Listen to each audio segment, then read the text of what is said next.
Hello YouTube, and welcome again to my channel. This time I thought I would talk a little bit about Jehovah's Witnesses and what their marriages are like.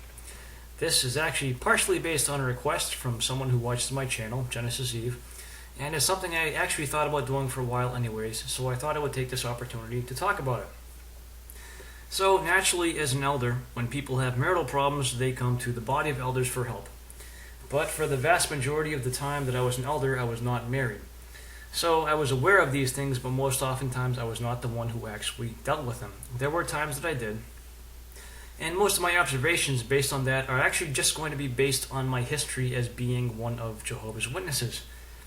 And it's extensive. My friends growing up were all Jehovah's Witnesses. They all got married as Jehovah's Witnesses from born-ins. And I got to see how their marriages worked. So my closest friend growing up, he was between the age of myself and my older brother. My older brother's just a bit more than a year older than me. So this friend was maybe 8 months older than me, and we did everything together. We were the closest friends that you could have in the organization. And anyways, this friend of mine was the son of an elder. I was not. My father never became an elder. However, this friend of mine was, and he got married early, and his marriage wound up being interesting. There were problems early on for a number of reasons. At one point they pioneered together, but that didn't last long. But right after they got married, they stopped going to meetings for a while, and later on I found out about all kinds of problems they had. There were disagreements, there were arguments, eruptions, what have you, and so on and so forth. And as I looked across the spectrum of individuals who were born in or mostly raised as Jehovah's Witnesses, I would tend to see, by and large, similar trends. The vast majority of those who were born in or raised as Jehovah's Witnesses had some fairly substantial marital difficulties. This is not universally true. There were also some marriages that went really well. But my belief, and from my perspective, the marriages from individuals who were born or raised as Jehovah's Witnesses was skewed or tilted towards the end of being bad to really bad marriages. And I thoroughly believe this is why only 37% of children born into the religion remain in it. And my own experience kind of backs this up, but I'm not going to tell my own story just yet. So, why exactly is this? I've wondered for myself a lot of times, why is it that people who are born in have such a rough time when they get married? Well, when you step away from the organization, you're able to understand what's going on. So this is a multi-leveled answer, but it has to do with a lot of things. Recently on Yahoo, there was a study published that individuals who are emotionally abused as children will be a lot more likely to have issues such as depression. And I think it's fairly obvious that Jehovah's Witnesses emotionally abuse pretty much everybody who's part of their religion. So if you are raised in that religion, you are raised in an emotionally abusive situation. And that predisposes you to a higher risk of being depressed or having other mental problems. So my honest belief is that people who are raised as Jehovah's Witnesses are more susceptible to having mental and emotional problems.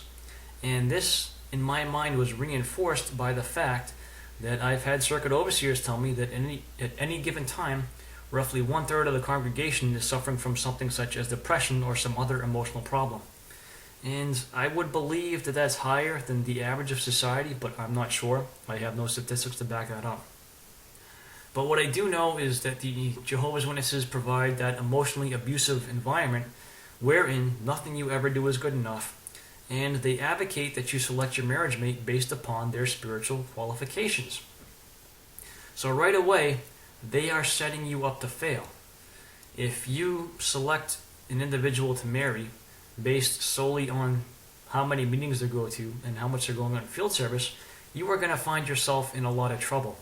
Because no doubt those of you who are married know that is no basis for a strong relationship. You have to have a lot more in common than just going to meetings and going on field service.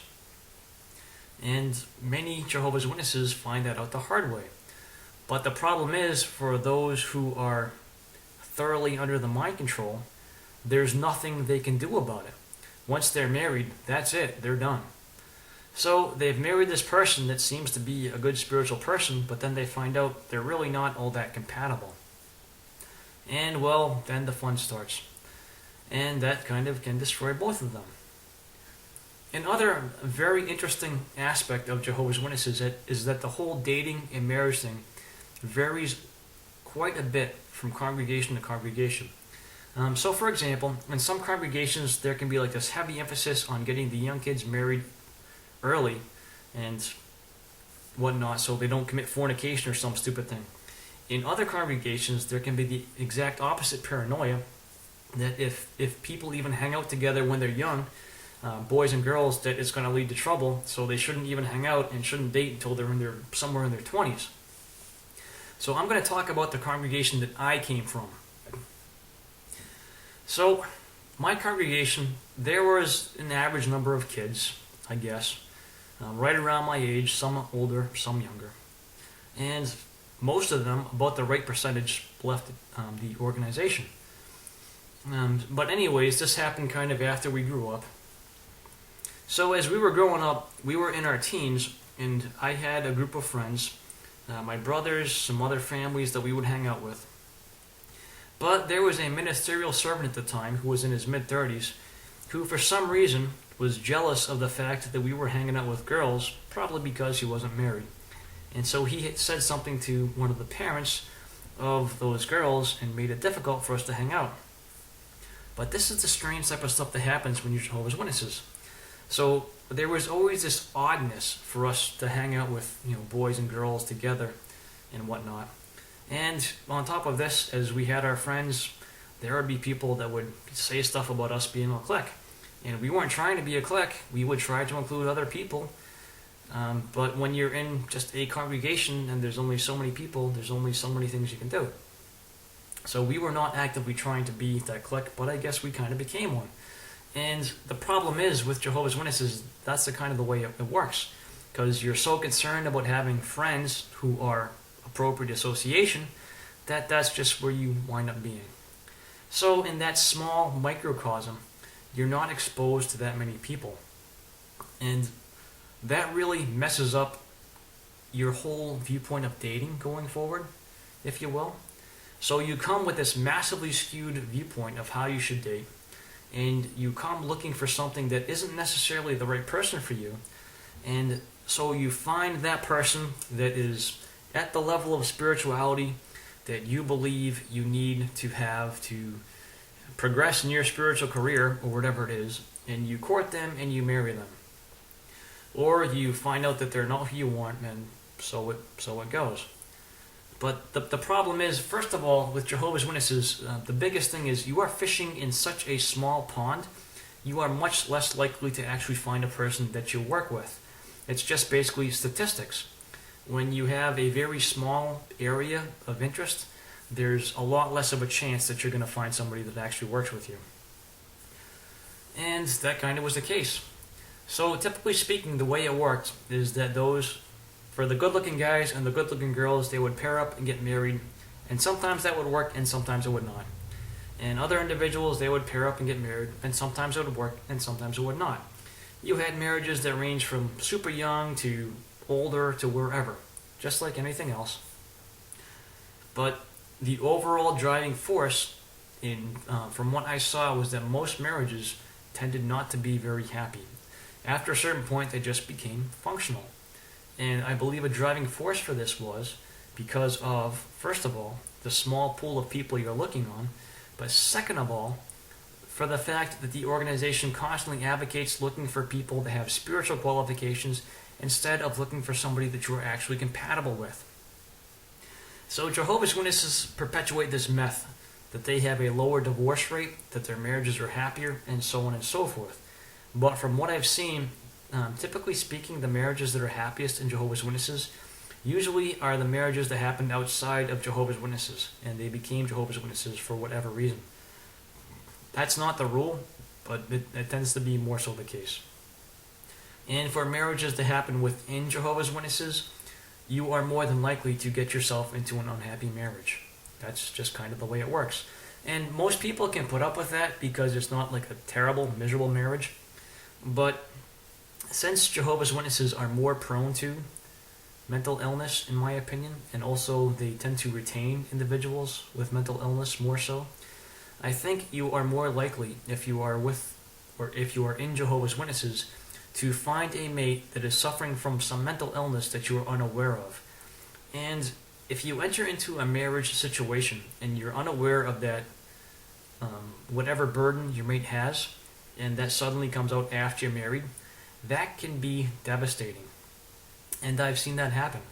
And that can be one mate or that can be both mates. And it can be crushing to each of them, one or the other of them, and it can really mess up somebody's life. And that kind of is the reality if you are one of Jehovah's Witnesses.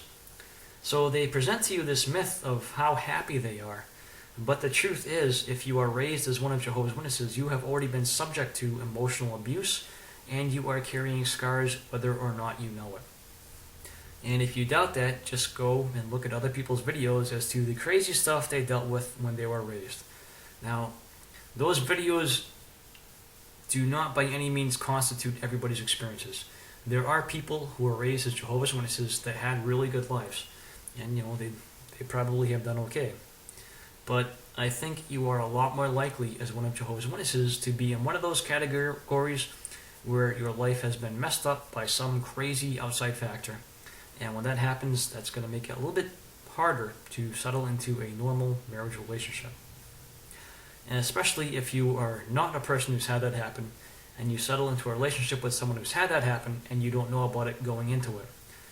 Full disclosure is really important when you go into a marriage relationship, and you don't always get that when you marry another Jehovah's Witness.